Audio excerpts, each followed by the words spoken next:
பெங்களூர்ல இருந்து நம்முடைய செய்தியாளர் பாரதி ராஜா நம்முடைய தொலைபேசி வாயிலாக இணைந்திருக்கிறார். அவரிடம் கேட்கலாம்.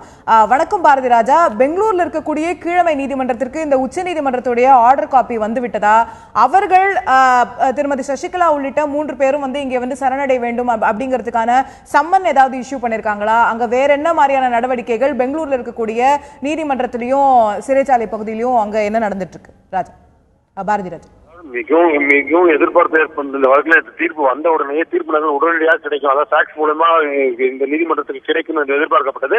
ஆனால் நேற்றைய அலுவலக நேரம் வரை, அதாவது அலுவலக நேரம் என்பது மாலை 5 மணி வரை, அலுவலக நேரம் இருக்கும் வரை எந்த விதமான தீர்ப்பு நகலும் தங்களுக்கு கிடைக்கவில்லை என்பதை அதிகாரப்பூர்வமாக இங்குள்ள நீதிமன்ற பதிவாளர் தெரிவித்திருக்கார். அதனால இதனிடையே என்னன்னா, ஒரு நீதிபதியை இவங்க நியமனம் பண்ணியிருக்காங்க இந்த வழக்கில். அதாவது யார் எந்த நீதிபதி முன்பாக சரணடையணும் அப்படின்றதுக்காக நீதிபதி அஸ்வத் நாராயணன் முன்பு சரணடைய வேண்டும். கோர்ட்டால், அதாவது நீதிமன்ற அறை 48 அப்படின்னு மென்ஷன் பண்ணிருக்காங்க. இது சிறப்பு அமர்வு.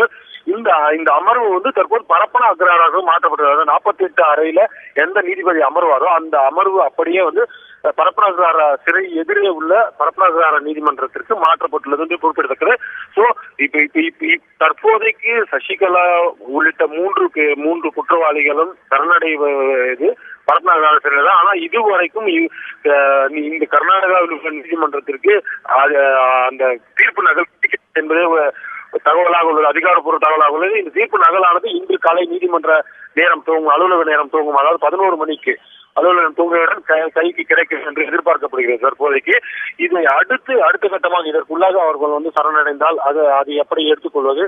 ஒருவேளை சரணடையாவிட்டால் அவர்களுக்கு பிடிவாரண்ட் பிறப்பிப்பதா?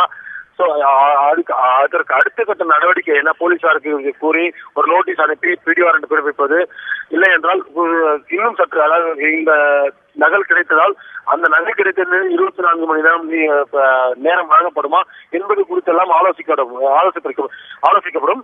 இருப்பினும் இந்த வழக்கை பொறுத்தமட்டும் உடனடியாக சரணடைய வேண்டும் என்று உச்சநீதிமன்றம் குறிப்பிட்டுள்ளது மிகவும் குறிப்பிடத்தக்க ஒன்று. அதனால் இந்த உச்சநீதிமன்றத்தின் தீர்ப்பு நகல் கர்நாடகாவில் உள்ள நீதிமன்றத்திற்கு கிடைத்த உடனேயே சரணடைய வேண்டும் என்ற அவசியமில்லை. ஏனென்றால் நேற்று தீர்ப்பு நகலானது குற்றவாளிகள் தரப்புக்கு வழங்கப்பட்டுள்ளது. அதில் தெளிவாக குறிப்பிடப்பட்டுள்ளது, உடனடியாக நீங்கள் சென்று சரணடைய வேண்டும். ஏனென்றால் நம்ம இந்த குற்றவாளிகள் 3 பேரும் ஜாமீன் வெளியே உடனடியாக அவர் சரணடையணும்னு சொல்லியிருக்காங்க. அதனால அவர்களே தானாக முன் சரணடைய வேண்டும். அதற்காகத்தான் நேற்றே தீர்ப்பு நகல் வரவில்லை என்றாலும் நேற்று இங்குள்ள நீதிமன்றம் ஒரு நீதிபதியை நியமித்தது, சிறப்பு அமர்வை நியமித்தது என்பது குறிப்பிடத்தக்கது. அசோகா.